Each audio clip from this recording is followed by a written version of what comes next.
भज गोविंदम भज गोविंदम भज गोविंदम मूढ़मते। आदि शंकराचार्य द्वारा रचित भज गोविंदम। है मूढ़ बुद्धि गोविंद भजले, ये जीवन समाप्त होने से पहले। ऐसे आदि शंकराचार्य प्रभु को कोटि कोटि प्रणाम।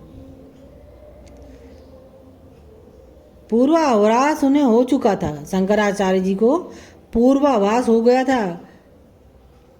और यह सत्य भी है कि आज अनेक तथाकथित दार्शनिक जन इस भोगवादी प्रवृत्ति को बढ़ावा देते हैं।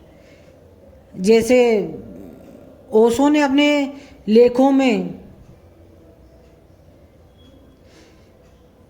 अनेक वृत्तांत किए जिसमें युवावस्था को, भोगावस्था को बढ़ावा दिया ओशो ने।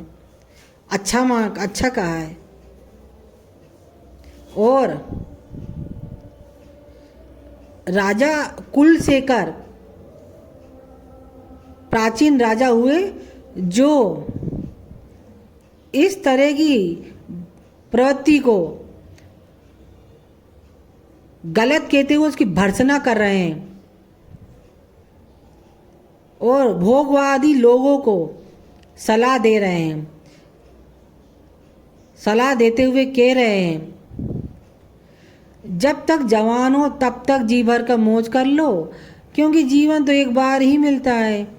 यह सलाह नैतिक रूप से तो अनुचित है ही, किंतु इसका आधार भी झूठा है, क्योंकि वैदिक ज्ञान के अनुसार हमारा वर्तमान जीवन हमारे असंख्य जीवनों की श्रृंखला में केवल एक है, जिन्हें हमने अनुभव किया है और आगे भी अनुभव करेंगे। इस तरह भोगवाद विनाश का नुस्खा है, क्योंकि गुमराह जवानी के पाप कर्मों के फल हमें इसी जीवन काल में तथा अगले जीवन काल में भुगतने ही होंगे।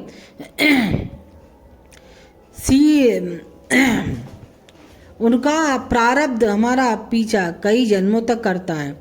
जो अपने अल्प जीवन को व्यर्थ गवा देते हैं, मैं सांसारिकता रूपी दारुण विष को अमृत समझ के पी गया और अब मेरे जीवन का सूर्य अस्त हो रहा है। इतनी जल्दी बुढ़ापा आ गया और सारा सुख जाता रहा। रोग से विदलित, दुखित तथा क्षीण हुआ मैं अपनी समस्त इंद्रियों को निर्बल पा रहा हूँ। थक गई हैं इंद्रियां।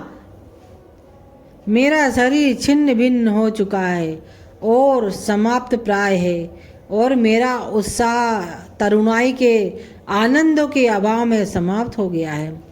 चूँकि मुझमें रंज भर भी भक्ति नहीं है और मैं समस्त बोध से विहीन हूँ, इसलिए भला अब मेरे लिए कौन सा आश्रय रह गया है।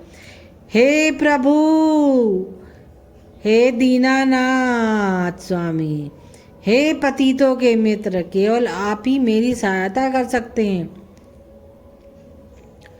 निश्चित रूप से मैं पतित हूँ, महाअधम हूँ, अतः आप मुझे उबार कर अपने श्री चरणों में रख लीजिए। हरि ओम तत्सत, हरि ओम तत्सत। हरि बोल, हरि बोल, हरि बोल।